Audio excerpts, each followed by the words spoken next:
All right, soldiers, gather round, look alive. My name is Jean-Pierre, and I've been with the general since before he was a general. You're the new recruits, fresh-faced, and probably wondering what you've gotten yourselves into. Let me tell you about the man leading us, our little corporal, Napoleon Bonaparte. You think you're far from home? He was born on an island, Corsica, a place of rugged mountains and fierce people, only recently become French. His family, the Bonapartes, were minor nobles, not rich, but proud. He wasn't born with a silver spoon.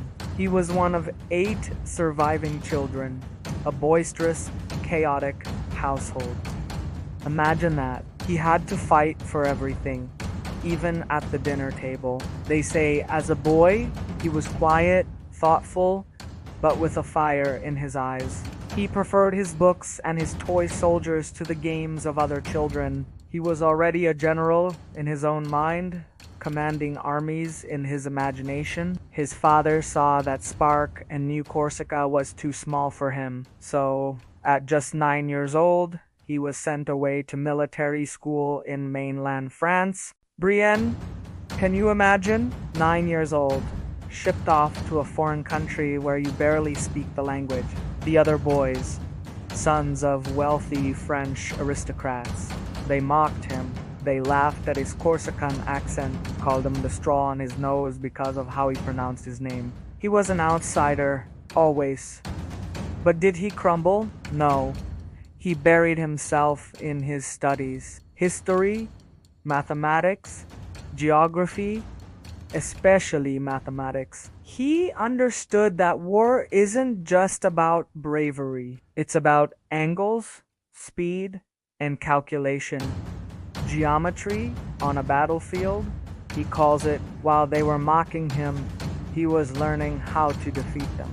He graduated and went to the École Militaire in Paris, the best military academy in the country. He finished the 2-year course in just 1 year. That's the mind we're following, man. He was commissioned as a second lieutenant in the artillery. The artillery, not the glamorous cavalry, but the arm of science and precision. He understood its power when others saw it as just heavy support. He saw it as the key, the tool that could break any line, shatter any fortress.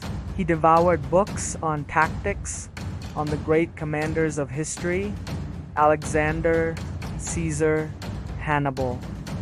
He wasn't just reading, he was absorbing, analyzing, preparing. Then, the revolution exploded. Everything changed. The old world was swept away. For many nobles, it was the end. For Napoleon, it was the beginning. It was opportunity.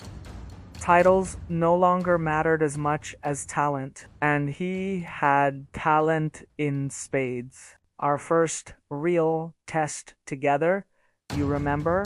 Toulon?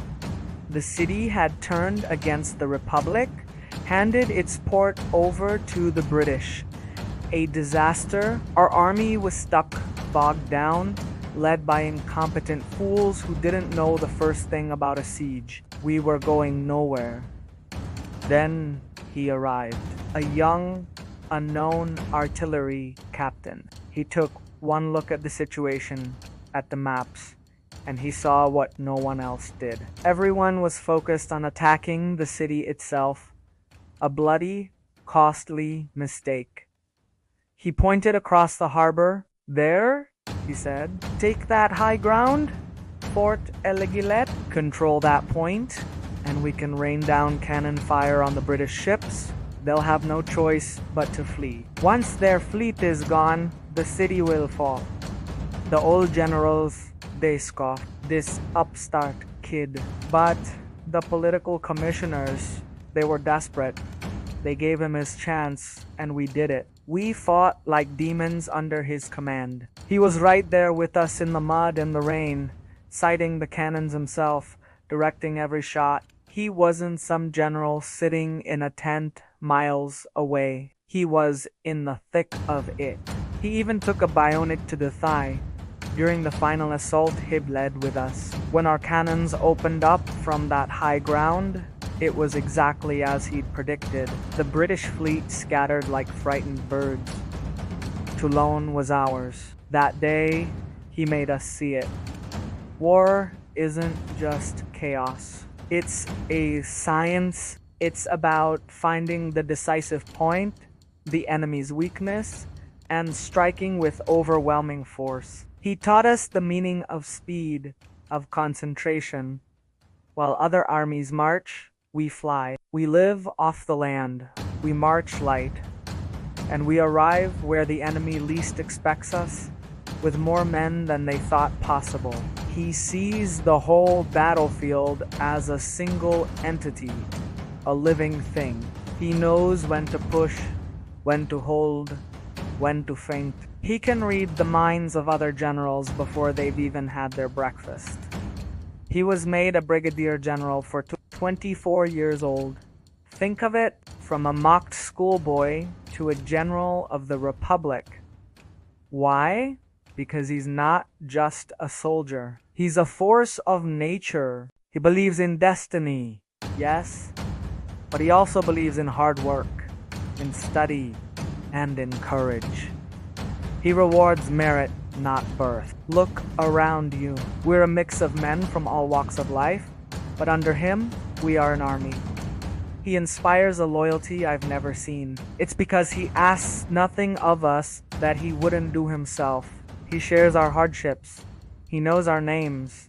He looks you in the eye and you feel like you can march to the ends of the earth for him. That's why we follow him. That's why we'll win. He doesn't just command us. He leads us. He gives us purpose. We aren't just fighting for France. We are fighting for glory, for a new way of things, led by the greatest commander this world has ever seen. So keep your wits about you. Keep your powder dry and your bayonet sharp. You're not just a soldier in the French army anymore. You are a soldier of Napoleon Bonaparte. History is being written right here, right now, with us. Let's not disappoint him. Now, get back to your duties. There's a battle to be won. Thanks for marching with us on this journey. If you want to see where the general leads us next, make sure to follow and subscribe for more chapters of our story. Until the next battle.